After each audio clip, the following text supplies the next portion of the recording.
Kofi Mensah always trusted Amina. From the first day of their marriage, he believed in her words, in her promises, in the rhythm of their lives together. Life hadn't been perfect, but it had been theirs, simple, honest, and measured. Amina had a way of making the ordinary seem important. Even when she was late, for work meetings, traffic, or client dinners, she always had a reason. And Kofi nodded, believing her explanations, trusting the familiar pattern. Trust, after all, is a habit once it settles in the daily cadence of life. Their home was calm. Kofi worked tirelessly, living within limits, building their future piece by piece. Amina managed the house with grace, always reminding him that patience and shared effort would eventually pay off. "We'll grow together," she said, a phrase he'd long since memorized. He thought we meant them, truly. But subtly, imperceptibly, things began to shift. Her tone changed first. Not dramatically, not aggressively, but the softness in her voice, the warmth he relied on, began to fade. Then came comparisons, small at first, innocent in tone, but sharp in implication. "Kwame just bought another property," she said casually one evening. "He travels for business so easily. Have you noticed how he invests his money?" Kofi laughed it off. Family comparisons were nothing new. He didn't think they were preparing him for a slow, quiet replacement. Kwame Adeyemi, her cousin, began appearing more often. First at family gatherings. Then casual visits. Then unplanned drop-ins, casual and friendly, but increasingly permanent in presence. Kofi noticed the shift, though he tried to ignore it. Kwame was polished. Wealthy. Confident. Comfortable in every room he entered. He laughed at her jokes, leaned in when she spoke, and somehow made Amina feel like the center of the universe, while Kofi became the silent observer in his own home. It was subtle. No shouting. No clear betrayals. Just attention where it didn't belong. And then the emotional pressure began. "You never have time for me. You're always tired. I feel invisible." Kofi tried harder. Worked longer hours. Slept less. Apologized for things he hadn't done. Sacrificed comfort, dignity, and patience in equal measure. He didn't know that Amina's loneliness was not real. She wasn't seeking comfort from him, she was slowly detaching, using him as a foundation while leaning toward someone else. Affairs don't announce themselves with dramatic flair. They arrive quietly. They take root in small gestures, unnoticed glances, and whispered assurances. Amina's phone became secretive. Screen down during calls. Quick replies. When Kofi questioned her, she would sigh and say, "Why are you suddenly so insecure?" He remained silent. He didn't want to become the suspicious husband. Silence was his shield. Her affection came in bursts, confusing and inconsistent. "You're my whole world," she'd say, only to follow with, "I need space." Kwame remained present, ready, helpful, and always attentive. Shopping, advice, even casual comforts. And Kofi? He was the understanding husband, the one who observed and absorbed, never accused, never acted. Signs were evident. Late nights, unexplained absences, unnecessary arguments, the kind of silence that fills a room and suffocates. Yet Kofi refused to acknowledge them. When someone leaves you slowly, they first erode your self-worth. Kofi began questioning himself. Was he enough? Successful enough? Interesting enough? Meanwhile, Amina dreamed of a future with someone else, the wealthy cousin, a secure life, and escape from the ordinary. Kofi was simply the bridge she crossed to get there. But lies, no matter how cleverly executed, have no legs. Eventually, they wobble. Eventually, they fall. Kofi didn't confront her. Didn't shout. Didn't demand answers. He simply watched, quietly, patiently, while patterns emerged. And when you watch quietly, people eventually show their true selves. The nights were long. Kofi would lie awake, listening to sounds in the house, deciphering tone, patterns, schedules. It became a slow study, a quiet preparation. He learned that betrayal, like water, seeps through the smallest cracks before it floods. Every late night, every hush, every carefully timed message, they told him the truth he didn't want to accept but needed to understand. He didn't fight. He didn't demand explanations. He waited. And in waiting, he began to see clarity, cold and sharp, revealing the betrayal for what it truly was. Kofi Mensah didn't need proof in the traditional sense. No dramatic confrontations. No secret messages. No frantic sleuthing. What he needed was pattern, consistency in absence and presence, truth in the behavior that refused to lie. Each day, Amina's routine became predictable. Certain nights, she was late. Certain calls were short. Certain explanations were vague, punctuated with guilt-laden questions. Why are you so suspicious? Do you not trust me anymore? Patterns don't lie. They reveal what is hidden behind excuses, behind smiles, behind the careful facade of normalcy. Kwame Adeyemi's presence became more open, more natural. To the family, he was merely helpful, engaging, and kind, the perfect cousin. But to Kofi, he was a shadow, a constant, confident reminder of the growing distance. Kofi observed, noting every detail. The way Amina's laughter changed around him. The way her eyes sparkled differently. Even the tone of her voice shifted, soft with him, sharp with Kofi. It was subtle, almost invisible, but the mind notices patterns. The heart, eventually, feels them. Kofi realized something vital: anger would accomplish nothing. Crying, shouting, confrontation, all would feed into the drama, give her the performance she thrived on. Instead, he chose silence, patience, observation. One evening, she announced she would stay over at a friend's place. Kofi didn't ask who. Didn't question why. Didn't probe. He had learned that carelessness is the enemy of secrecy. He let her go. The next morning, her phone lay on the table, unlocked. No dramatic messages, no scandalous words. Just a simple line, casual, deliberate, unnoticed by anyone else. Last night felt perfect. Everything feels easy with you. No name, no address, no explanation. A simple truth disguised as innocence. Kofi did not react. No rage. No heartbreak. Only clarity. Clarity is dangerous. It is quiet. It does not demand confrontation, it simply guides action. For the first time in months, Kofi felt no guilt. No confusion. No fear. Only understanding. And with understanding came resolve. He began to separate his life, quietly, without a word. Documents.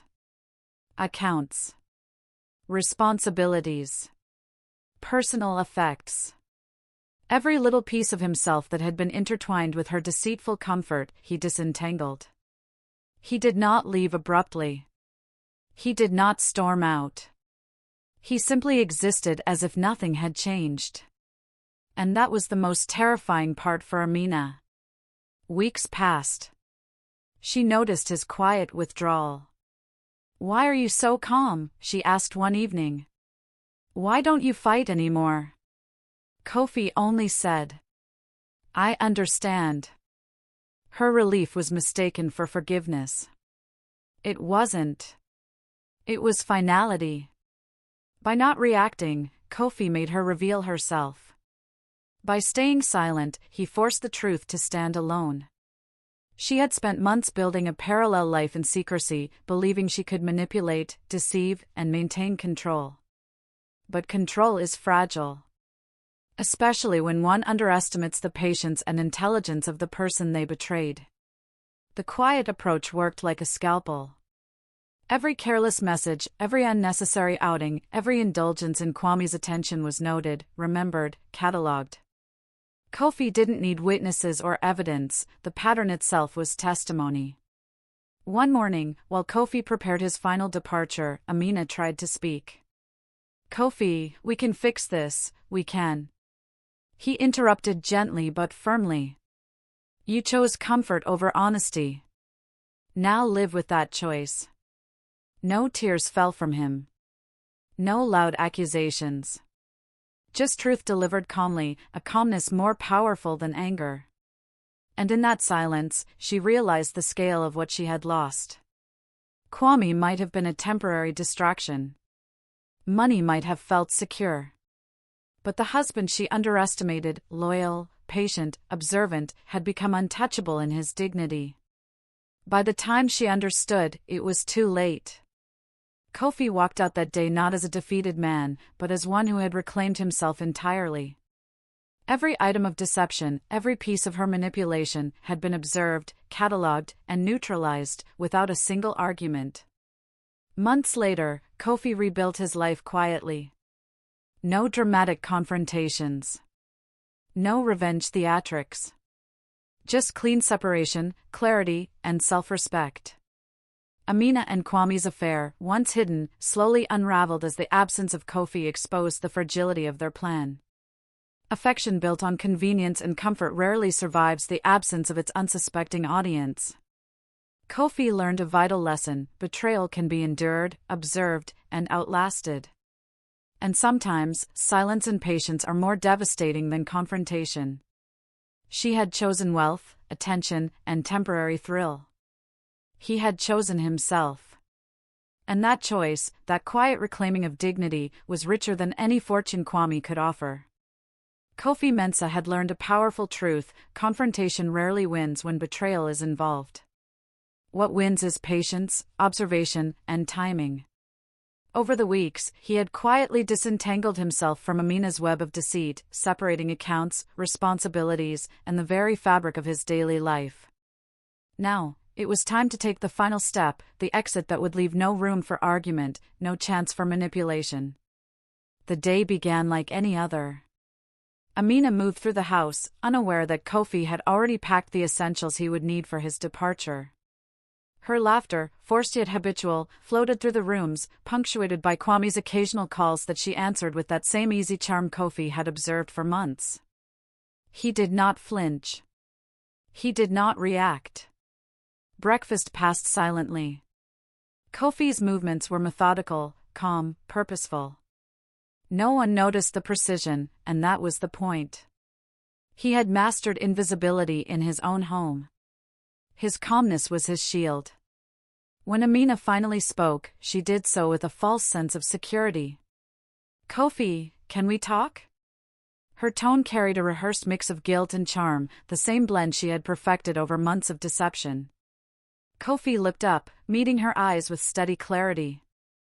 "I think we have said all that needs saying," he replied.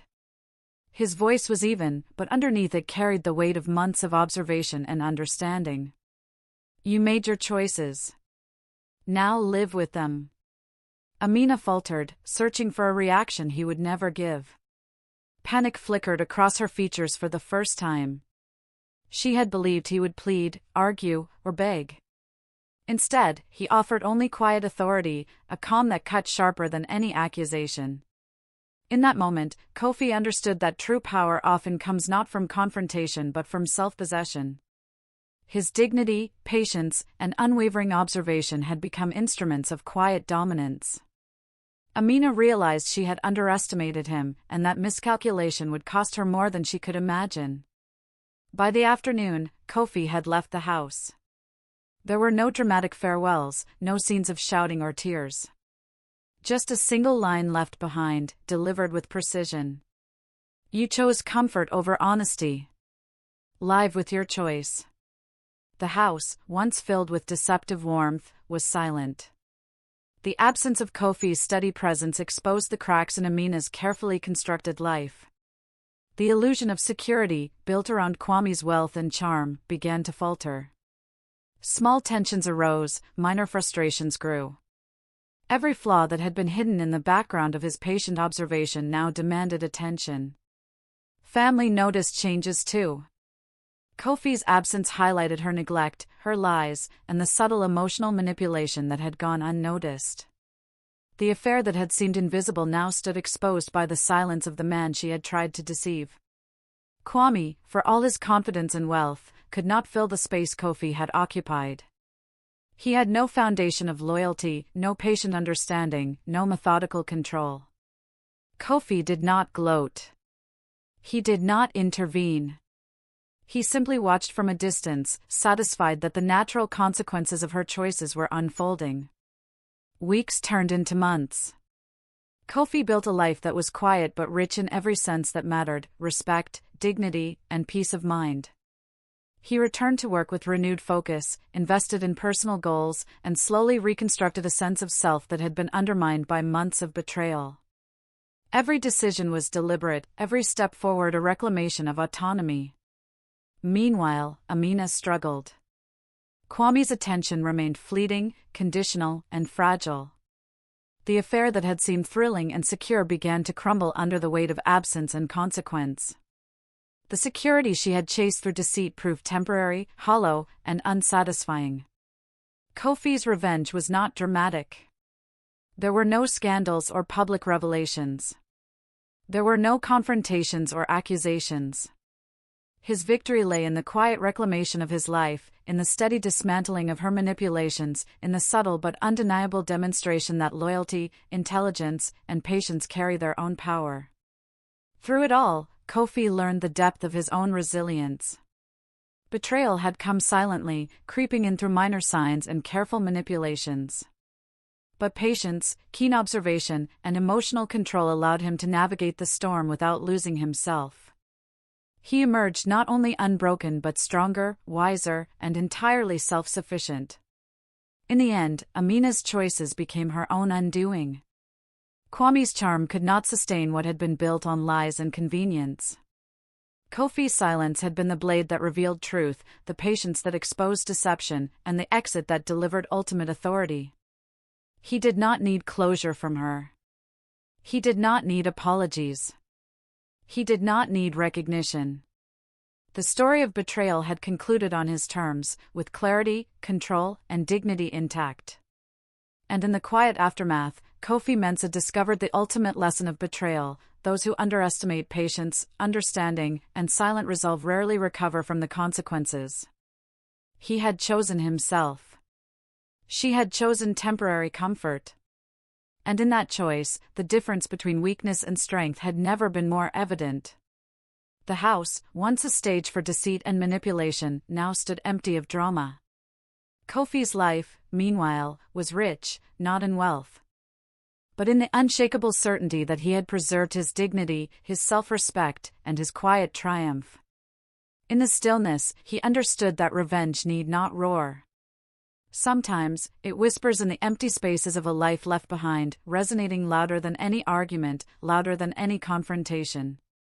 And that, he realized, was the most satisfying victory of all.